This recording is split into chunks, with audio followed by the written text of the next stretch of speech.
Question number 7 देख लेते हैं, यहाँ पे क्या दे रखा है, why is ice at 273 kelvin more effective in cooling than water at the same temperature. अगर 0 डिग्री सेल्सियस पे हमारा वाटर है, हमें पता है कि 0 डिग्री सेल्सियस में दोनों चीज़ हो सकती है। 0 डिग्री सेल्सियस पे हमारा क्या हो सकता है, वाटर भी हो सकता है और क्या हो सकता है, हमारा आइस भी हो सकता है।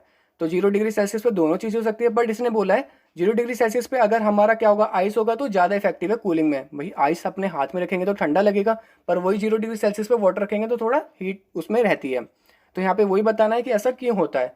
Ice at 273 kelvin is more effective in cooling a substance than water at the same temperature because in order to overcome the fusion become water, ice at 273 Kelvin will absorb heat energy from the surrounding known as latent heat of fusion।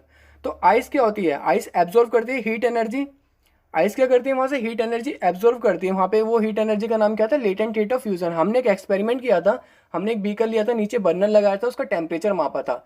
जब burner लगाते तो सारी ice को पिघलने में time लगता था, जब तक वो आइस पूरी पिघलती नहीं थी। वहाँ पे कौन सा वर्क करता था, latent heat of fusion work करता था, क्योंकि जब तक सारी आइस मेल्ट नहीं होगी तो वहाँ पे उसका टेम्परेचर इंक्रीज नहीं होगा, 0 डिग्री सेल्सियस ही दिखाएगा। तो यहाँ पे इसलिए हमारी आइस क्या है, यहाँ पे ज़्यादा इफेक्टिव है।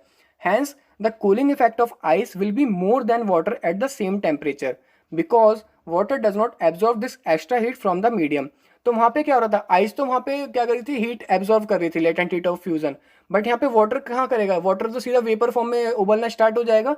तो इसलिए हमारा क्या है, आइस ज़्यादा कूलिंग इफेक्ट में आएगा।